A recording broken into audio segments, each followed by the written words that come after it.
Today, I've made my way down south to visit this wonderful city that I actually know very little about.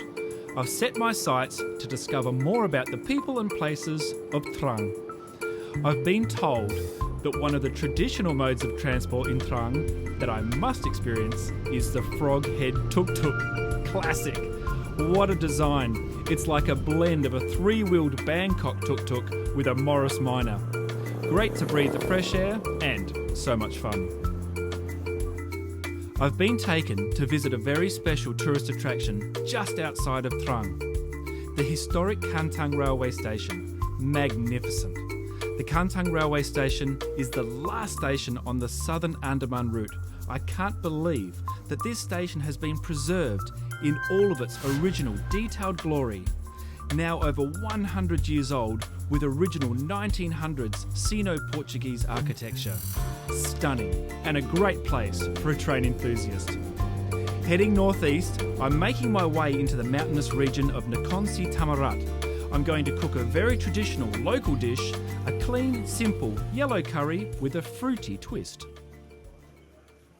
This market is ordinarily packed with people selling vegetables and fish and meat and all sorts of produce for all the local village people. But I've been fortunate enough to come along today when it's quiet and empty.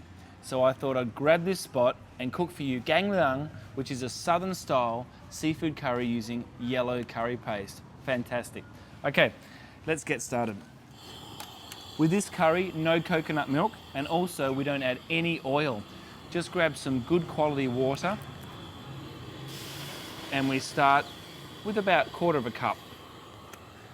To that we add the yellow curry paste. Now in the south, they like their curries hot, so don't be shy. Make sure you add enough to give it the colour, the heat and the flavour that it needs. We can always add a little bit more curry paste at the end. It doesn't take long for all of that aromatic characteristic to come out of the curry paste. Such a fantastic product. Okay, now that it's dissolved, some more water. In total for one fish, we need about 700 mils. Then it's time to add the fish. Today I'm using whole baby barramundi. When you purchase it, get it cleaned of scales and also gut removed. You could use mudfish or catfish as well, just as perfect. Then cut it into cutlets. In the south, in fact in all of Thailand, Thai people love eating the fish head. There's a lot of flavour in the cheeks of the fish, so don't waste anything. That goes in. With the rest of the body, simply cuts through, and when you get to the spine, just tap through into lovely cutlets, just like that, and place those in. Also important, when you're making a curry like this, don't stir it too much. Just let it gently simmer away. Otherwise the fish breaks up too much and it releases little grains of protein and then your curry becomes cloudy. Tail goes in as well. Just gently move that to the side, and then we can add some palm sugar. In the south of Thailand, they don't like their curries too sweet, so just a little bit of sugar is enough. I've got about 30 grams, which should be perfect for this dish. Some kaffir lime leaves, just torn in half, and a spoonful of tamarind. This dish is also sour. You might hear some people refer to it as gang som, which is a sour curry, but this one is gang leang. So I've got maybe 1.5 tablespoons of tamarind paste. At this point, I can just sit here while that warms through.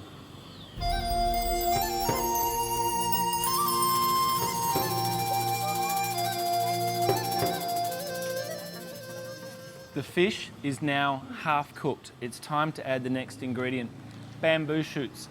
With the bamboo shoots, you could use pickled bamboo shoots as well, but for this one I'm going to be using fresh bamboo shoots. They literally grow from the ground like that, and then they're just cut off and put into a salt brine. They're really delicious. I've got some already cut here. They're quite a firm vegetable, so they can withstand a long cooking time. Time for a taste. Oh, it's spicy, delicious, but it needs to be a bit more sour. So I'm going to add just another tablespoon of tamarind and then some papaya. You could use green papaya. This one here is not fully ripe, it's still firm. It'll add a little bit of sweetness and something fruity. Stir that through. And to finish it off, fish sauce. Some salty to balance out the sweetness and the acidity that's in the curry. Ready to serve. Make sure you serve it with the fish head and all of the cutlets of fish, the lovely bamboo, and of course that papaya as well. And that's it. Very, very simple. In a very simple location. Gangliang using whole baby barramundi.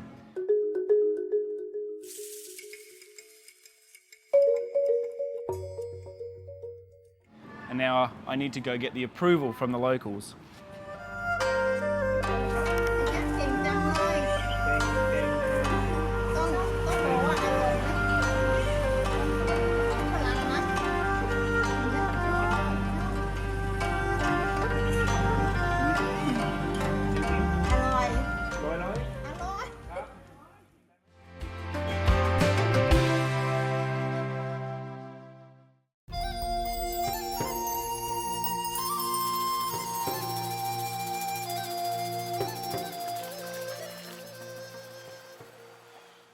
Nakhon Thammarat is home to some of the purest air in the whole of Thailand. And I can see that because all of nature is so fresh and green and alive. This wonderful spot in front of that stream, I'm going to cook for you stuffed baby calamari with a really delicious pork stuffing. Let's get started. We've got some pork mince here, finely diced carrot, 1 tablespoon, a teaspoon of finely chopped chili, coriander root, 1 tablespoon, enoki mushrooms, baby enokis, very small, finely diced, 1 teaspoon of chopped garlic, a pinch of pepper, and about 1.5 teaspoons of sugar. A good splash of soy sauce and some oyster sauce as well, 1.5 tablespoons.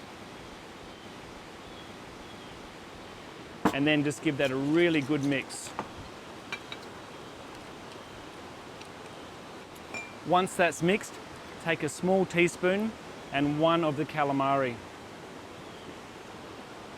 Open it up and then place a small amount of the mixture in, a little bit at a time, and then force it down to the bottom of the calamari. This is a great dish to do at home to get your kids involved as well. Kids love doing this sort of job around the kitchen. Once that's in, take a toothpick, just pierce one side there, and then again on the other side, clean off the side of the calamari, and then straight into the steamer. And then we repeat the process.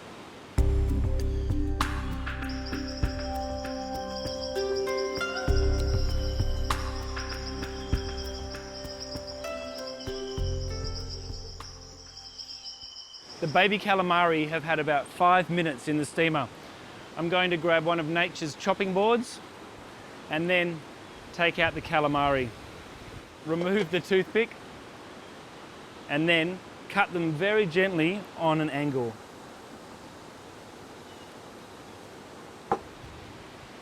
Take our plate and then present them very delicately down the banana leaf and just keep repeating that process. Some sriracha sauce along the side for dipping. And then just to garnish, I think I might grab one of these beautiful little purple orchids and just place that on the side. Really lovely for an elegant dinner party or even an outdoor barbecue. Stuffed calamari with fresh pork, wonderful.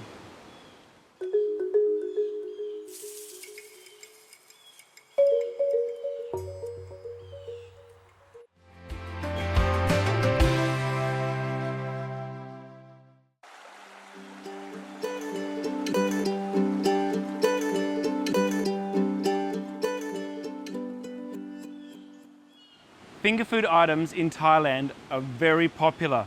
They're so tasty, easy to eat. You can eat them on the street, even out here in the forest. One popular dish in Thailand is to have a prawn, a marinated prawn, wrapped up in spring roll pastry. But back home in our restaurant, I've got a slightly different take on it. So I thought I'd do it for you today, right here. In the restaurant we call them golden prawns. They're really funky, really simple. Okay, to make a marinade, some soy sauce, freshly chopped coriander, chopped garlic, and then some egg. You don't have to add the whole egg. What I like to do is just beat it up and then just add enough for the prawns you've got. Today I'm using 6 prawns, so about half an egg's ample.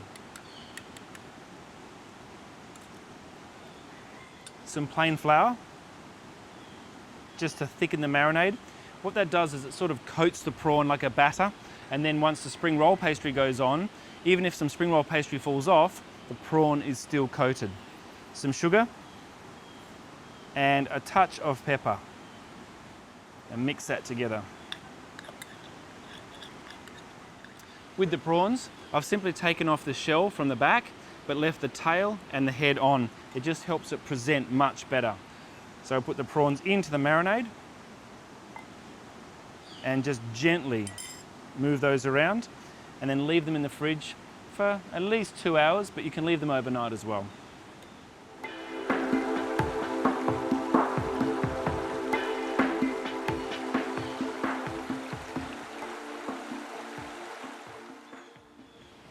Marinated prawns ready to go. What I've got here is the spring roll pastry, which has been cut very finely into long shreds. Lay that down on the board and just stretch it out into nice long pieces. We take one of the prawns, lay it down on the spring roll pastry, and then just roll it up. Give it a light squeeze, not too tight, but just to make sure the pastry is wrapped well around the prawn. And then for the best result, leave that for about 10 minutes just to settle on the prawn. And then repeat the process. One more to go. Sometimes in food, something good takes time. Patience is a wonderful thing when cooking. And it's quite easy to be patient when you're out here with the sounds of streams rolling by in the mountains. And there we go. Let those rest. I've got a beautiful plate here with a Thai style garnish on there. It always makes food look so attractive. Some sweet chili sauce. In my opinion, for this dish, the best sauce is sweet chili sauce. And I should point out, there's a logo on Thai products that says Thai Select. If you ever see Thai Select on a product, it means that it has gone through a very strict process of quality assurance. This means good quality. You can trust it. And then the sweet chili sauce into a bowl, and then on the side. Right, ready for the prawns. We make sure our oil is hot. You can just take one little piece of the pastry, drop it into the oil, and if it fries instantly, it's ready to go. Just put them in very gently and evenly. Give them room to move. You'll see that the pastry will puff up, but that gives it that great characteristic that I love about it. And it's why it's so popular back at the restaurant. Try not to stir it straight away. Let them settle and let them firm up before you give them their first turn.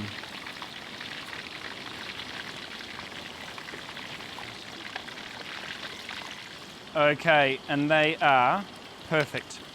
Ready to come out from the oil.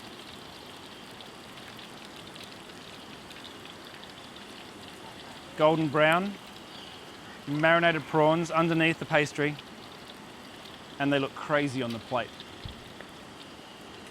We'll just let those drain for 30 seconds, just to let the excess oil come off. And then it's time to present them. I like to stack them up nice and high. I think food looks great when it's nice and high. Crispy prawns, sweet chili sauce in Thailand. Couldn't be any easier or more delicious with golden prawns.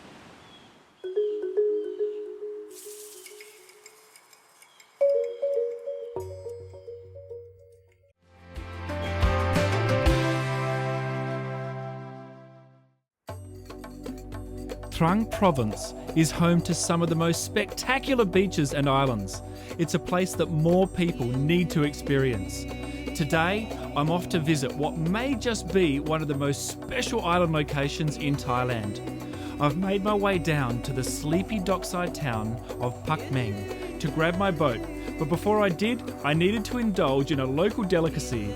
Glue thought is ladyfinger bananas in a crispy coconut batter, full of flavour and a great energy boost. Fantastic. 20 minutes from the coast is Koh Muk, and in Koh Muk, hidden in the jungle behind the cliffs, is the awesome Tham Morakot. A very spiritual place for the more adventurous type. It's like a whole other world, lost in time. This is the Emerald Cave, and a perfect name for something so precious. The cave entrance is a small passage on the island's western side that is accessible only during low tide. The cave itself winds for about 80 metres in complete darkness. The water is warm and the cave is quiet and peaceful. The echo of water surrounds you, and you only have a small torch to help you find your way through. But after 5 minutes of searching, what's on the other side is amazing. The cave opens onto a clean white sandy beach with a crystal clear emerald coloured pool. Untouched walls of the cave are covered with wild jungle flora, and high above me were cliffs reaching for the sun with native eagles nesting in the trees. I could have stayed all day, but I did need to make my way back out through the cave before the high tide came in and trapped me overnight. I have to come back here again sometime and spend a moment reading a book in what was one of the most tranquil places on earth.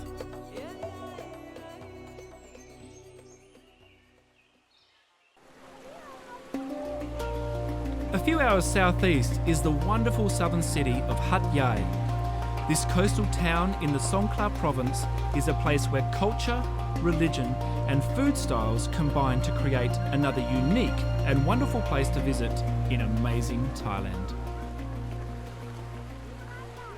The foreshore here in Hat Yai hosts so many tourists. They come here all through the year.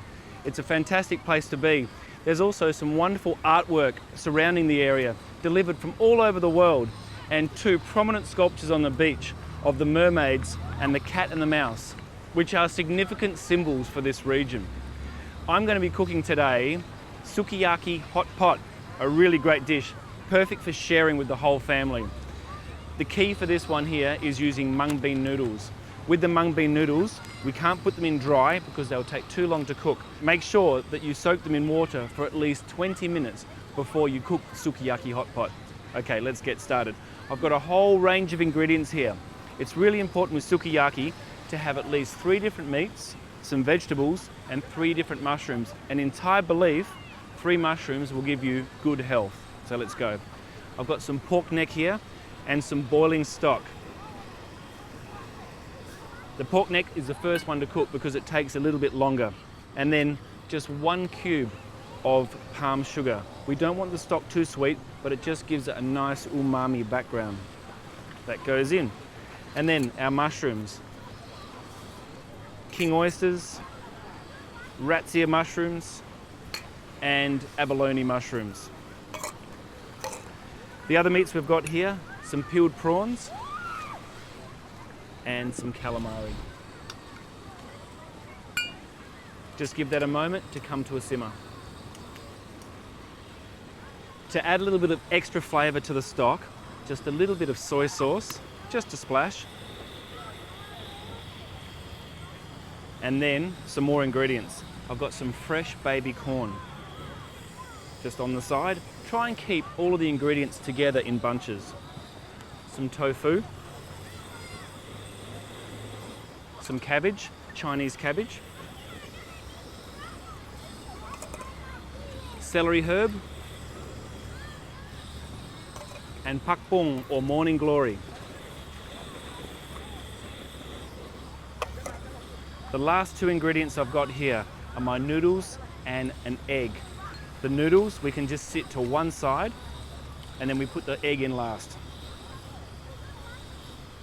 While I'm waiting for that to finish, I'm going to make a little dipping sauce, the sukiyaki sauce.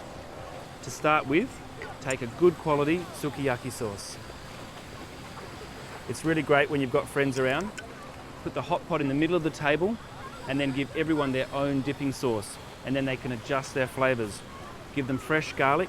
I like to put about a teaspoon of fresh garlic on top. Some fresh bird's eye chilli, again about 1 teaspoon of bird's eye chilli. And then a squeeze of fresh lime, just to give it a bit of zest. And that's it for the sukiyaki sauce. That sits on the side. Okay, we're ready for the egg. Just crack that into a bowl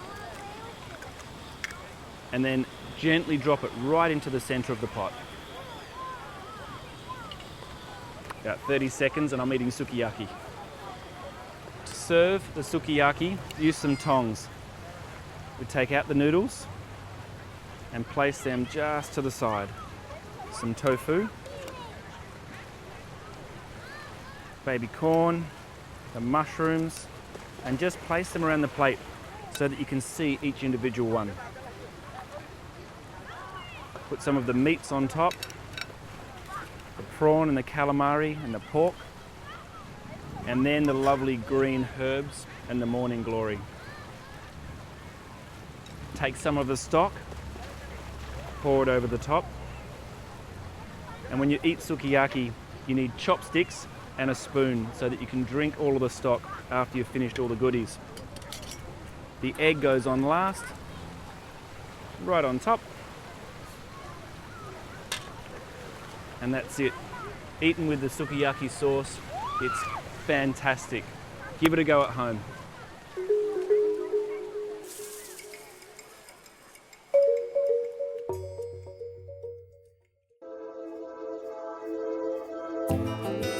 Next week, I continue my journey in Hat Yai before visiting an amazing organic farm. And then I head off across the ocean, sharing my love for Thai food, delivering a masterclass for some very special guests.